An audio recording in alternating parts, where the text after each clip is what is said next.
The sun has become a predator. It stalks us from above, patient and relentless, pressing its weight upon the sand until the earth itself seems to gasp for breath. I have lived 55 years in this desert, and still, days like this remind me that I am nothing more than a guest here. A tolerated visitor in a land that owes me nothing. 125 degrees. The sand shimmers and dances, creating false lakes on the horizon, promises of water that exist only in the fevered imagination of desperate men. I learned long ago not to chase mirages. The desert teaches this lesson harshly, and only once. Sahara stirs beside me in the shade of our small shelter. A few branches, a weathered cloth, barely enough to filter the worst of the midday assault. Her eyes meet mine, and in them I read what we both know, but neither will speak aloud. The dried meat is gone. The last of the flatbread was shared at dawn. Today we must hunt, or tomorrow we will be too weak to try. She rises without a word, her movements slow and deliberate in the oppressive heat. After 30 years together, we have learned to speak in silences. Her hand touches my shoulder briefly as she passes. It says everything. I am with you. We will do this together. We have survived worse. I gather what we need. The throwing stick, carved from acacia wood by my own hands 3 seasons ago. The snare loops, woven from plant fibers by Sahara during the long nights when sleep refuses to come. A leather pouch at my belt, containing the most precious tool of all. The flint blade that has served us through more hunts than I can remember. Its edge is still keen. I sharpened it 2 nights ago, working by firelight, while Sahara hummed an old melody, one her grandmother taught her in a village we will never see again. We leave the shelter as the sun begins its slow descent from its zenith. Still brutal, still murderous in its intensity, but fractionally less so than it was an hour ago. In the desert, you learn to measure survival in fractions. A degree less heat, a few drops more water, another hour of endurance. These small mercies accumulate into continued existence. The sand burns through my worn sandals. Each step is a negotiation between necessity and pain. Sahara walks beside me, her long dress trailing patterns in the dust behind us. She has wrapped her headscarf to cover her mouth and nose, protection against the fine particles that the wind lifts and swirls around us. Her eyes scan the ground ahead with an intensity I have always admired. She sees what I miss. She has always seen what I miss. We head toward the rocky outcropping to the east, where scrub vegetation clings to existence in the shadows between stones. Where there are plants, there is the possibility of prey. The desert hare makes its home in such places, emerging at dawn and dusk to feed on whatever greenery survives. The Euromastix lizard too seeks shelter among the rocks, its fat tail a reservoir of moisture and sustenance. Either would mean the difference between strength and weakness, between hunting again tomorrow and lying helpless as the sun claims us. The walk takes longer than it should. The heat saps everything, every thought, every intention, every step. I find my mind wandering to water, to the underground spring we found 3 weeks ago. Its cool darkness a memory I cling to like a prayer. We filled our skins there, drank until our bellies ached with the unfamiliar abundance. That water is almost gone now. Another pressure, another clock ticking toward a deadline we cannot miss. Sahara stops suddenly, her hand raised in the signal we have used for decades. I freeze mid-stride, barely breathing, waiting. She crouches slowly, her fingers brushing the sand with a gentleness that seems impossible in this harsh landscape. When she looks up at me, there is a light in her eyes that cuts through the weariness. Tracks. I move to her side, lowering myself to examine what she has found. The prints are fresh, pressed into the sand with crisp edges that have not yet been softened by wind.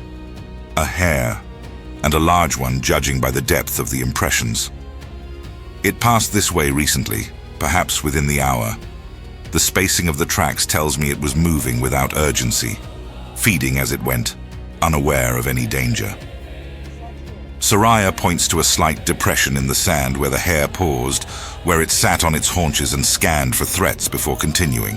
She reads these signs like I read the position of stars at night, with a fluency that speaks of knowledge passed down through generations. Her grandmother was a tracker, she once told me, in a life before the one we live now. Some skills survive in the blood. We follow the trail in silence, our movements becoming more careful with each step. The rocks loom larger ahead, their shadows offering the first real relief from the sun we have felt in hours. The hare will be sheltering somewhere in that maze of stone and sand, waiting for the worst of the heat to pass before emerging to feed again. I study the terrain, looking for the narrow passages and hidden alcoves where prey might hide. The throwing stick is in my hand now, its familiar weight a comfort.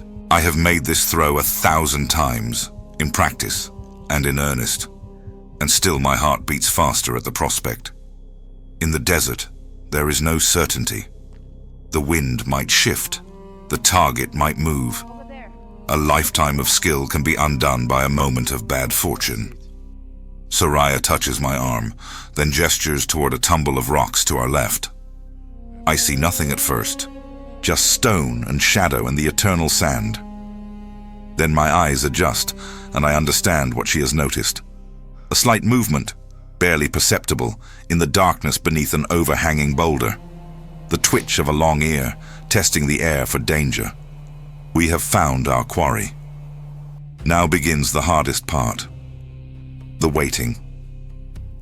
I lower myself to the ground behind a screen of dried brush, ignoring the heat that rises from the sand like a physical force.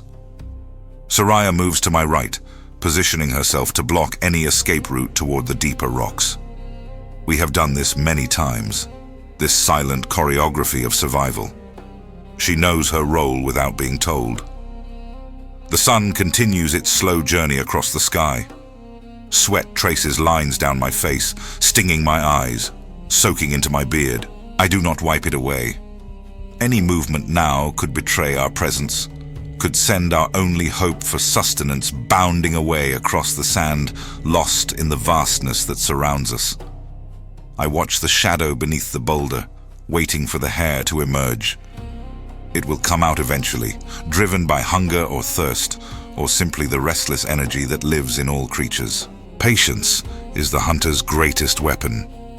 My grandfather taught me this when I was young enough that the desert still seemed like an adventure rather than a sentence. Wait, he would say. The desert rewards those who can outlast it. Time loses meaning in the heat. Minutes stretch into what feel like hours. My muscles ache from holding still. My throat burns with thirst. Doubt creeps in, as it always does during the long vigil. Perhaps the hare has another exit from its shelter, a hidden passage through the rocks that we failed to notice. Perhaps it sensed our approach and is even now making its escape, leaving us to bake uselessly in the sun while our strength ebbs away. Then I see it. A nose appears first, twitching, testing the air. Then the head, ears rotating like twin sentinels, searching for any sign of danger. The hare is large, larger than I had hoped, its coat the color of the sand that surrounds it. Evolution has made it a master of camouflage, invisible against its native terrain. But evolution did not anticipate Soraya's sharp eyes, and now its concealment works against it. It does not see us. It does not know that death waits in the shimmer of the afternoon heat. The hare emerges fully from beneath the boulder, sitting up on its haunches to survey the landscape. I can see the pulse beating in its throat, the quick rhythm of a creature built for flight. Every instinct tells it to be afraid, to run, to seek safety in speed. But hunger drives it forward, just as hunger drives us. We are not so different, the hare and I. Both of us slaves to the demands of survival in a land that forgives nothing. It begins to move toward a patch of withered scrub, its attention focused on the meager vegetation that represents its own desperate meal. Each hop brings it closer to the open ground between us, closer to the range where my throwing stick becomes deadly. I raise my arm slowly, so slowly that the movement is almost imperceptible. The stick feels like an extension of my body, balanced and ready. I have one chance. In this heat, with my strength already depleted, I will not be able to chase the hare if I miss. This throw must be true. The hare stops, freezing in the manner of its kind when something feels wrong. Its ears swivel toward me, straining to identify the threat it senses but cannot see. For a long moment, we are both motionless, predator and prey locked in a contest as old as life itself. Then the hare relaxes, deceived by my stillness into believing the danger has passed. It takes another hop forward and another, and now it is perfectly positioned, broadside to my hiding place, less than 15 paces away. I throw. The stick spins through the air in a flat arc, rotating with the momentum I have given it. Time seems to slow as I watch its flight, as I will it toward its target with every fiber of my being. The hare sees the movement too late. It begins to leap, its powerful hind legs coiling for the explosive burst of speed that has saved its ancestors for countless generations. The stick catches it just behind the head. The impact is solid, final. The hare tumbles once and lies still, its race for survival ended in a heartbeat. I push myself up from the ground, my joints protesting after the long vigil, and walk toward where it lies. Behind me I hear Soraya rising too, her footsteps soft in the sand as she comes to join me. I kneel beside the hare, placing my hand on its still warm body. It is a fine animal, well fed despite the harshness of its environment. Its meat will sustain us for days if we are careful, and its hide will serve other purposes in our endless struggle to persist. Thank you, I whisper, though whether to the hare or to whatever force governs this brutal, beautiful desert, I cannot say. Gratitude is a strange companion in the wasteland, but it finds me nonetheless. This creature has died so that we might live.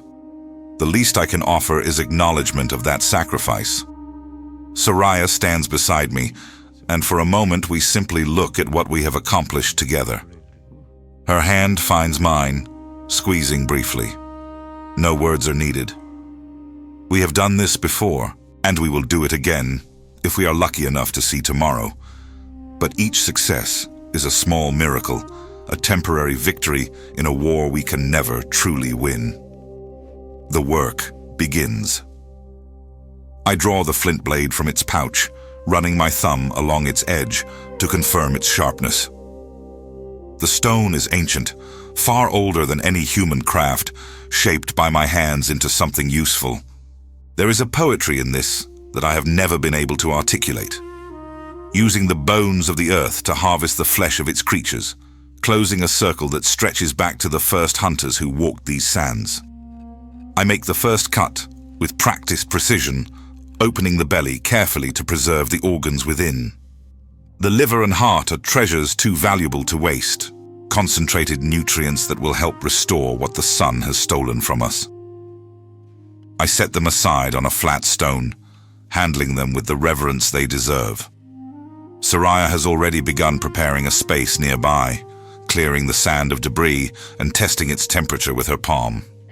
She nods to herself, satisfied with what she finds. The sand here holds the sun's heat, like a jealous miser, refusing to release it, even as the afternoon slowly cools. This is what we need. This is how her people have cooked for generations beyond counting. I continue my work on the hare, removing the hide in a single piece.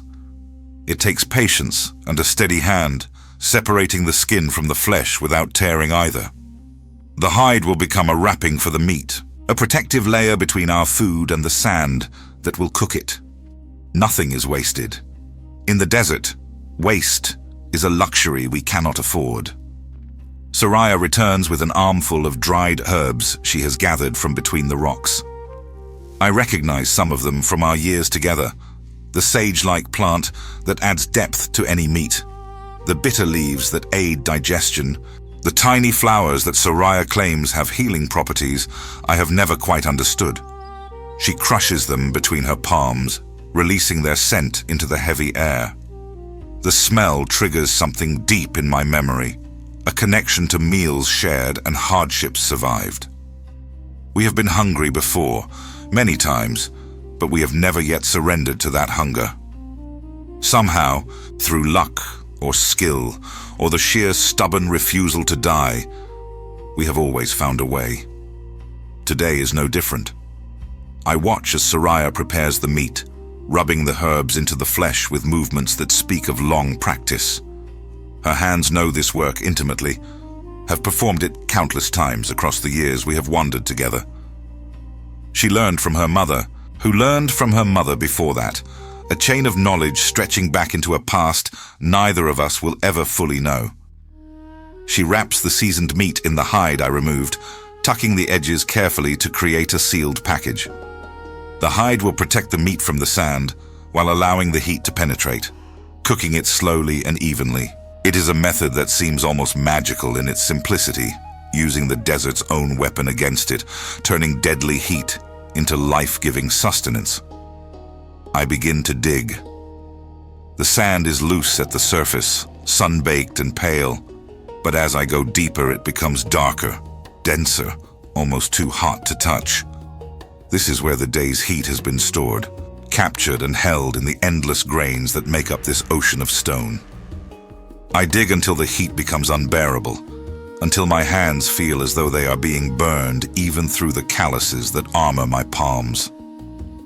The hole is perhaps 2 feet deep when I stop, its bottom shimmering with thermal energy.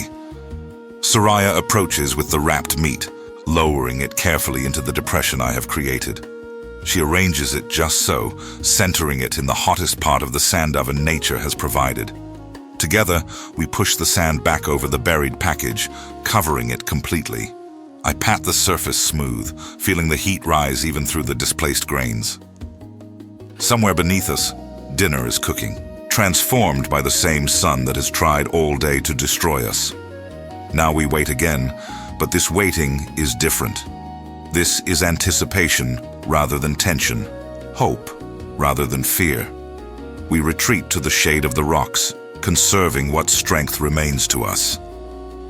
Soraya leans against a boulder, her eyes closed, her breathing slow and steady. She is not sleeping, I know, merely resting in the way she has perfected over years of necessity, conserving energy, surviving.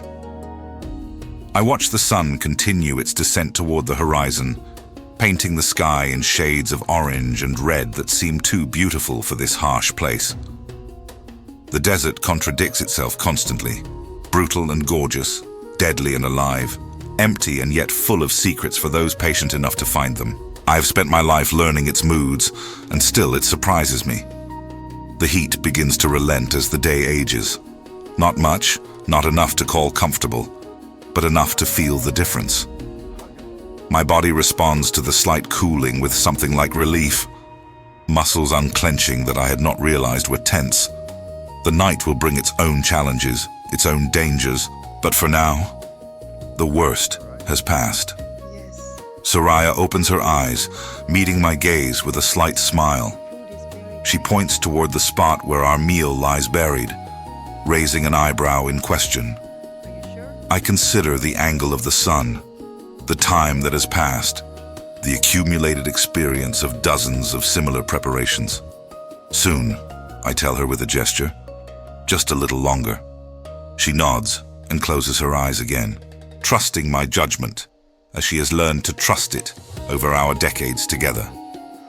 That trust is perhaps the most valuable thing I possess, more precious than water or food or the blade at my belt.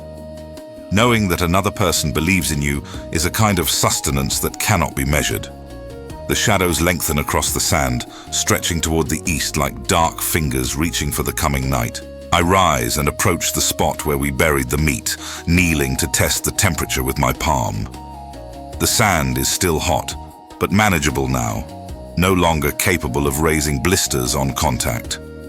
It is time. I dig carefully, brushing aside the grains that have served as our oven.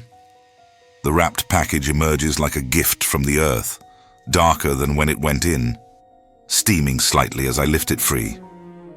The smell hits me immediately, rich and complex, the meat transformed by its time in the burning sand. Soraya has risen too, drawn by the promise of food. She produces a flat stone from her pack, one she has carried for exactly this purpose, and sets it on a level piece of ground. I place the package on the stone and carefully unwrap it, peeling back the hide to reveal what lies within. The meat is perfect, cooked through but still moist, infused with the herbs Soraya selected. Tender in a way that seems impossible given the harsh method of its preparation. The hide has done its job, protecting the flesh while the sand did its slow, patient work. I separate a piece with the flint blade, lifting it to my nose to inhale deeply before tasting. The first bite is overwhelming. My body responds to the influx of nutrients with something approaching ecstasy, systems that have been running on empty, suddenly remembering what abundance feels like. I chew slowly, savoring every moment, knowing that such pleasures are rare in the life we have chosen. Soraya eats beside me, her own expression one of quiet satisfaction. She catches my eye and nods, acknowledging the success we have achieved together. From the tracking to the hunt, to the preparation to the cooking, every step has been a collaboration, a partnership that has kept us alive when the desert wanted us dead. We eat until we are satisfied, then carefully wrap the remaining meat for the meals to come. Nothing is wasted. Every bite saved is another step forward, another day we might survive. The desert has taught us this accounting, this constant measurement of resources against needs. The sun touches the horizon now, bleeding red light across the sand. Soon it will be dark, and the temperature will plunge as quickly as it rose this morning. We must find shelter, must build a fire against the cold that comes, must prepare for another night in this endless wilderness. I gather dried brush and the few pieces of wood we have hoarded for this purpose. Fire is life in the desert, warmth against the chill, light against the darkness, protection against the creatures that hunt when the sun sleeps. We have learned never to take it for granted. Soraya prepares the fire pit while I arrange the fuel, scooping out a depression and lining it with stones she has collected over the past days. Her hands work with familiar efficiency, creating the structure that will contain and reflect the heat we need. She has a gift for this, an understanding of flame that I have never quite matched. When the pit is ready, she takes over the actual lighting, using a technique her people have practiced for generations. Dried grass for tinder, a small bow to spin a wooden spindle against a notched board, patience and persistence until the first thin thread of smoke appears. I watch her work, admiring the concentration on her face, the steadiness of her hands despite the hunger and exhaustion of the day. A spark catches, then another. Soraya bends low, breathing gently on the ember she has coaxed into existence, feeding it wisps of grass until a tiny flame appears. She transfers this precious beginning to the waiting fuel, nurturing it with the care of a mother tending a newborn child. The fire grows, crackling and popping as it consumes the offerings we have provided. Its light pushes back the gathering darkness, creating a circle of warmth that feels like civilization itself in this wild place. We settle beside it, close enough to feel its heat, but not so close as to risk the sparks that occasionally leap free. The meat we saved goes onto a stone near the flames, warming for our evening meal. The smell mingles with the smoke, creating an aroma that speaks of home and safety and survival. Simple pleasures, perhaps. But in the desert, simplicity is often the greatest luxury. Soraya passes me one of our water skins, and I drink sparingly, just enough to wash down the food we have eaten. We are better off than we were this morning, but we are not yet safe. The desert never allows true safety. It only permits temporary reprieves. I look at my wife across the dancing flames, seeing the play of light and shadow across her weathered face. She is beautiful in a way that has nothing to do with youth or conventional standards. Beautiful because she has endured. Beautiful because she is here, beside me, after everything we have faced together. The stars emerge one by one as the sky deepens from red to purple to black. They are more vivid here than anywhere else I have known, undimmed by any competing light, witnesses to every drama that has ever played out on these ancient sands. I wonder sometimes if they watch us, these cold, distant fires, if our struggles for survival register in whatever consciousness they might possess. Soraya moves closer, seeking the warmth of my body as the temperature continues to fall. I put my arm around her, drawing her in, feeling the steady rhythm of her heartbeat against my side. We do not speak. Words would diminish this moment, would break the spell that the fire and the stars and our shared survival have woven around us. The meat warms through, and we eat again, slowly this time, letting our bodies absorb the nourishment they desperately need. Tomorrow we will face new challenges. The water situation will demand attention. We will need to scout for the next source, to plan our route through the endless dunes that await us. But that is tomorrow. Tonight, we have fire and food and each other. I think about the hair that gave its life for ours, about the strange economy of survival that governs this place. Everything here exists by consuming something else. The plants draw moisture from the sand. The animals eat the plants. We eat the animals. And someday, something will consume us, completing the circle that has turned since life first emerged from the primordial darkness. But not today. Today, we have won another small victory against the odds that stack against us. Today, we have proven once again that human will and human partnership can overcome what seems impossible. The desert is not the enemy. It is the teacher, the test, the forge in which we are constantly remade. Soraya shifts against me, and I feel her breathing slow as sleep begins to claim her. She has earned this rest, has worked harder than I in many ways, seeing what I missed and knowing what I have forgotten. I hold her gently, watching the fire die down to embers, thinking about the day we have survived and the days yet to come. The sand that burned us today also fed us. The sun that tried to kill us also cooked our meal. This is the paradox of the desert, the contradiction at the heart of its brutal poetry. It gives and takes in equal measure, caring nothing for our plans or prayers, simply existing as it has existed for millennia beyond counting. I add the last of our fuel to the fire, watching the flames rise briefly before settling into a steady burn that should last until dawn. The cold presses in from all sides now, held at bay only by this fragile circle of light and heat. I pull our blanket closer around both of us, cocooning us against the chill that seeps from the sand beneath and the void above. Tomorrow, we will hunt again, or search for water, or simply walk toward whatever horizon seems to promise the best chance of continued existence. Tomorrow, we will face the sun once more, will endure its assault as we have endured it so many times before. Tomorrow, the struggle will resume, relentless and unforgiving. But tonight, we are warm. Tonight, we are fed. Tonight, the desert has granted us mercy, however temporary, however conditional. I close my eyes and let sleep take me. Soraya's heartbeat a steady rhythm against my chest, the fire a dying guardian against the infinite darkness. The sand remembers everything. It has witnessed our triumph today, as it has witnessed countless triumphs and tragedies before. It will witness what comes next, patient and eternal, keeping its secrets until the end of time. We are small, Soraya and I, 2 lives in a landscape that dwarfs all human ambition.